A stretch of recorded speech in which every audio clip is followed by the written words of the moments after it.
I've always loved the sound of falling snow. It turns the world into something softer, quieter, like everything sharp has been filed down. When snow comes unexpectedly, I feel an urge to step outside, to be alone in it. That night, I didn't question the impulse.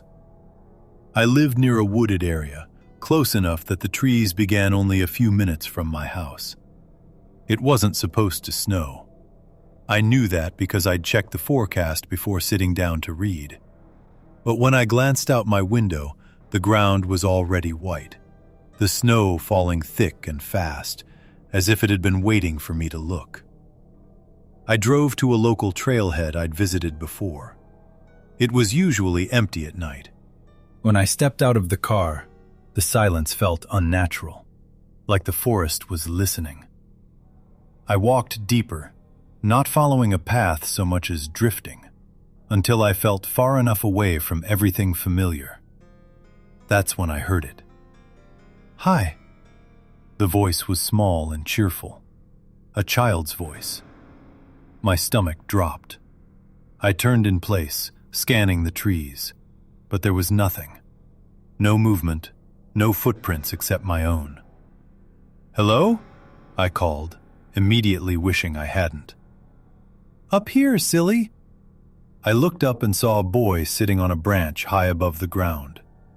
He looked about 9 years old, bundled against the cold. His smile was too wide, stretched unnaturally across his face. The tree bothered me. The lowest branch was far out of reach, and the snow beneath it was untouched. He couldn't have climbed it after the snowfall. "How did you get up there?" I asked. He tilted his head. "I waited." Before I could respond, he stood and leaned backward, falling from the branch. I screamed as he hit the ground hard enough to knock the breath from my lungs. Then he stood up. Laughing, he ran into the woods. I chased him, though I don't know why. His footprints appeared and vanished, sometimes stopping abruptly. His laughter echoed from everywhere at once. Suddenly, something struck my back, sending me into the snow. He was on top of me, clawing at my neck with fingers that felt sharp and cold, like ice. I screamed and threw him off. He landed, laughed again, and disappeared into the trees. I woke up in an ambulance. The police told me they found only my footprints leading into the forest. There were none leaving. Weeks later, I returned to the trail, desperate for closure. Near the tree, I noticed something carved into the bark, fresh despite the snow. 5 tall lines. Hash marks. As I stared at them, I heard a familiar voice whisper behind me. "Still counting." I didn't turn around. I haven't walked in snow since.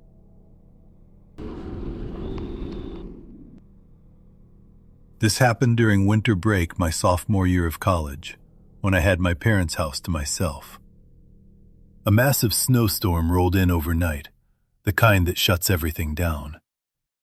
By morning, the world outside was buried under white, and by evening, the roads were completely impassable. Our neighborhood was already isolated on a good day. Houses sat far apart, with stretches of woods in between. That night, with no cars, no lights, and no sound but wind, it felt like the world had shrunk to just me and the snow. The Wi-Fi went out sometime before noon, and by evening I was losing my mind from boredom. My only friend nearby was Ryan, who lived about 1.5 miles away. I had seen him the day before, so on a bored impulse, I decided to walk over and surprise him. It felt stupid, but harmless. The walk started off peaceful. Snow reflected the streetlights, and everything felt frozen in time. Halfway there, the road cut through a stretch of trees where there were no houses. That's when the silence started to feel heavy. Then I saw headlights. They moved slowly toward me, unmistakably a snowplow. I stopped to watch it approach, until it suddenly swerved hard and disappeared into the trees. I heard a dull crash, then silence. I ran toward it, fighting through knee-deep snow. The plow had slammed into a tree, engine still running, headlights glowing through the snow. I rushed to the driver's side, ready to help. The cab was empty. No driver, no passenger, no footprints in or out of the vehicle. Just an abandoned plow humming quietly in the dark. A deep, instinctual fear hit me all at once. I backed away, every nerve telling me to leave. As I turned, I heard a man's voice behind me. "Help me!" It sounded strained, weak. I froze, then kept walking. Something about the voice felt wrong, too close, too clear. Then it called again, right behind me. "Please!" I ran. I didn't stop until I reached Ryan's house. His parents called the police, and when officers finally arrived, they searched the road. They found nothing. No plow, no tracks. Nothing disturbed the snow at all. I stayed at Ryan's that night. The next morning, his dad drove me home. As we pulled into my driveway, my stomach dropped. Fresh tire tracks cut through the snow, leading straight into the woods beside my house. And parked just beyond the tree line, headlights still on, engine quietly running, was a snowplow. In the driver's seat sat a man, pale and frozen solid, his mouth open as if mid-scream. The police later told me the time of death was at least 2 days earlier. The same night I heard him asking for help. My name's Sebastian, but everyone called me Seb back then. This happened during my sophomore year of high school, on one of the worst snowstorms I've ever seen. I went to a private school in the city, which meant I took the train every day. I didn't mind it. Most of my friends rode the same line, and it became routine. That winter night, track practice ran late. By the time we boarded the train, snow was already hammering the windows. Within minutes, it turned into a full-blown blizzard. The conductor announced that our train would be the last running that night. James and Charles got off at their stop together. Their neighborhood was dense, lively, and close to the station. Mine wasn't. When I stepped off at my stop, the train pulled away immediately, leaving me alone on the platform. The station was completely deserted.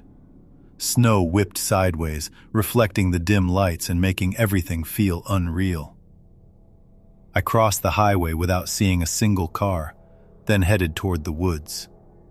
Taking the road would have added distance, so I cut straight through. That's when I saw him. He stood in the middle of the path, facing me, about 30 yards away. He wasn't dressed for winter. Shorts, a t-shirt, bare legs exposed to the storm. His mouth was stretched into a grin that didn't move his eyes. I froze. Before I could react, he screamed. Not words, just a raw animal sound, and charged. I ran. Snow slowed me down, but he didn't seem to struggle at all. His footsteps stayed close behind me, too close.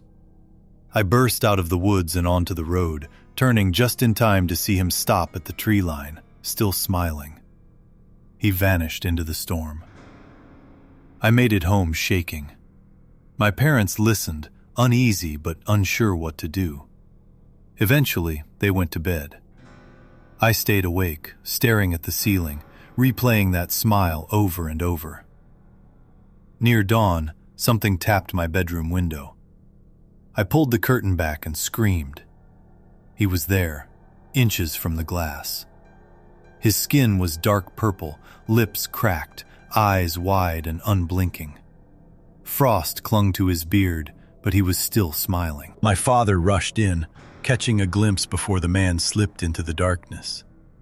Police arrived hours later, but by then the snow had covered everything. Except one thing. In the morning light, we saw footprints in the yard. Mine, leading from the woods to my window, and his, barefoot, ending directly beneath my bed.